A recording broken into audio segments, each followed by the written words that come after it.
Welcome back everybody. Today Letos ran round the wrong way on the lead, so a wee spin for you. Today I've came up to the Ullapool area, I suppose you would say, to do Canisp. It's about 12k, 700 odd metres of ascent, and should hopefully give me a cracking good view of ascent. But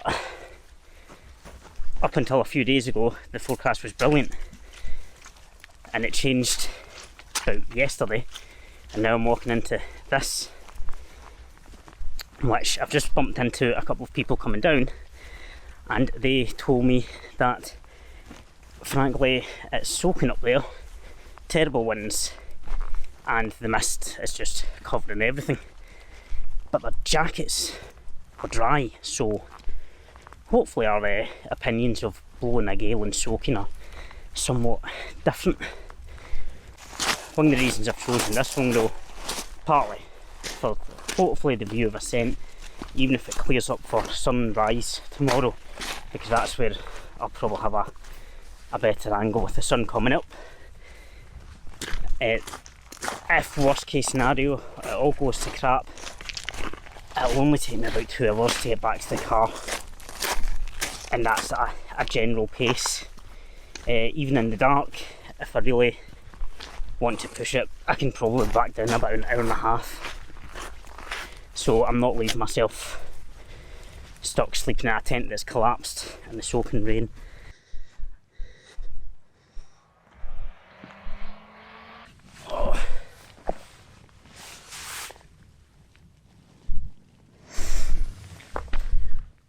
So we've paused just for 5 minutes to stick the waterproofs on because the weather is looking brutal up there.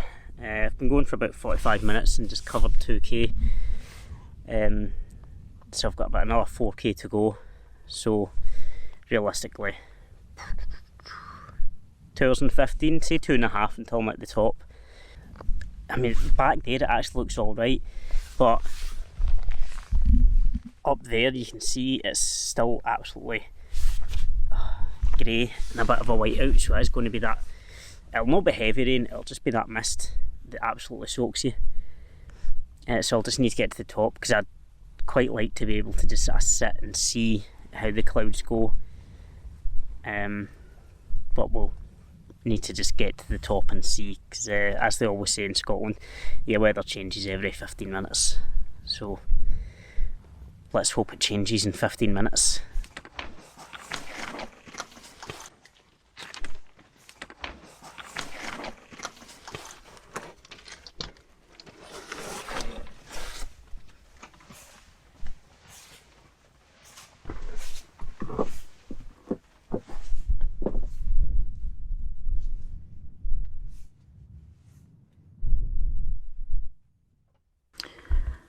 So that's us just hit the peak, just over 2.5 hours. The last kilometre and a half was quite a slog. I've had no visibility for like 2 kilometres, probably more. I'm hoping earlier on you could see like the cloud we were coming into the left that was clearing up, and you could literally see the edge of this cloud, and I was hoping that was going to just keep moving on and maybe clear up, but it's absolutely not at all. Visibility about 40 metres if that. It's been pretty windy on the way up, but hitting the top it's really calmed down. So we're in this wee shelter just now that's just at the peak, and it's all rocks up at the top, so I'll not be able to pitch my tent, but I'll only need to go down about 40 or 50 metres, and there's some nice plateaus of grass, and I've just got to cross my fingers that tomorrow morning's at least a wee bit clearer, because I really don't think this is going to clear for sunrise in about sunset in about 2 hours. So we'll just cross our fingers. Not really much to pass the time with up here, that's for sure, with zero views. An early night, I think.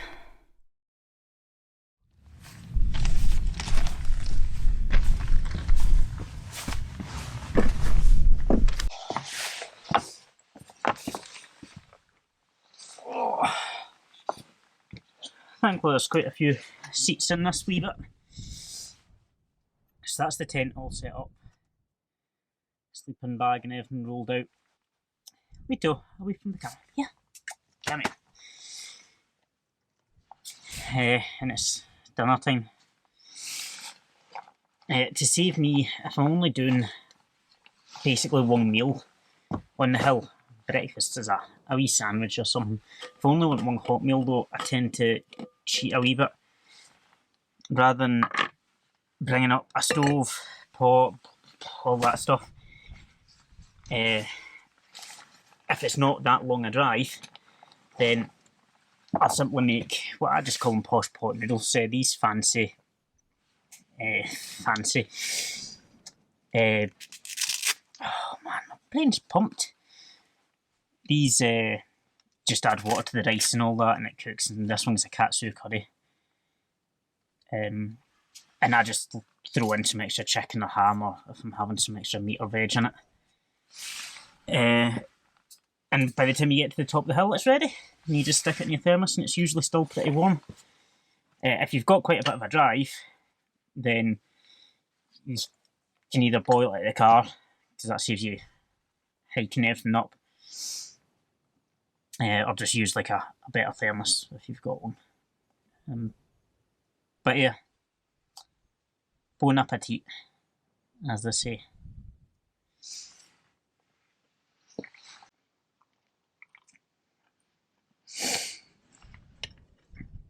I'm hoping I'm going to get a better sleep in the coffin, as I'm calling it now, because it feels like a coffin when you're in it.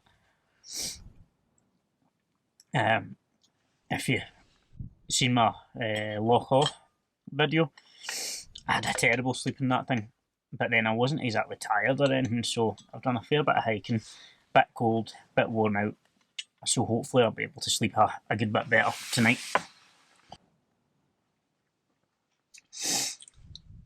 I did also say in my last video how I was looking for quietness, as I so gleefully put it. I suppose I found it.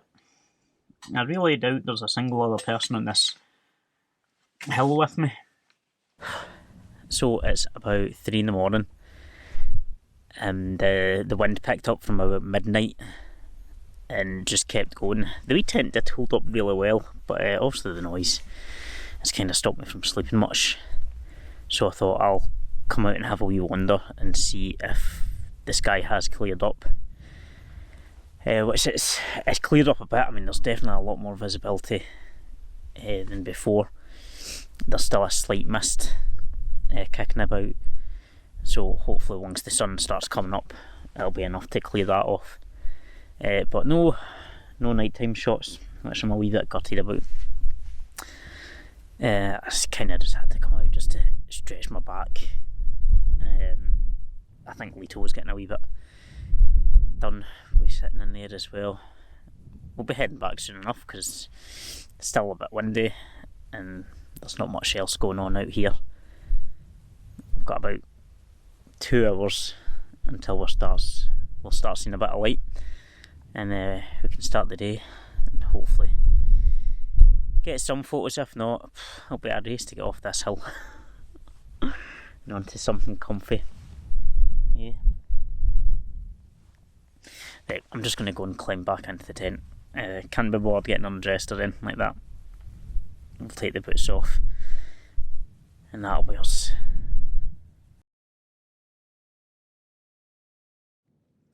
Well, the mist never cleared. That's the peak just up behind us there. Thickened back up around about 5. Sunset never done anything. I just poked my head out the tent, and when I seen it was still, well, even more clouded over, I simply went back to bed. So it's now about 8:30. I got packed up, get back down to the car because there's no point in hanging about here. So yeah, we've packed up the tent and started heading down and gotten at least a wee bit of a view of Suilven with Colmore just in the background. It's a wee bit tougher to make out through the clouds. So at least we managed to see something. It's not the striking sunrise or sunset I was hoping for, but we got something.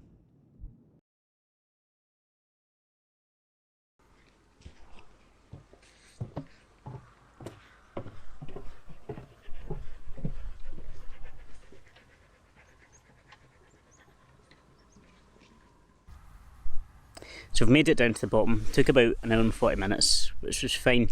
Quite a sweaty walk down the second. Got away from that peak. You could just feel the temperature difference. There must be a good 6 degrees change between the top and the bottom here. Clear sky up there now if you look. Swords Law. And I was planning to do another hill in the area, however the forecast is even worse than last night, so I think I'm going to take the drive down home and just see where I feel like stopping off and maybe having a wee camp for the night if I can get a quiet area. I hope he joins again anyway. It'll just be more plodding about, more journeys with Leto, and hopefully actual decent photographs next time. Cheers.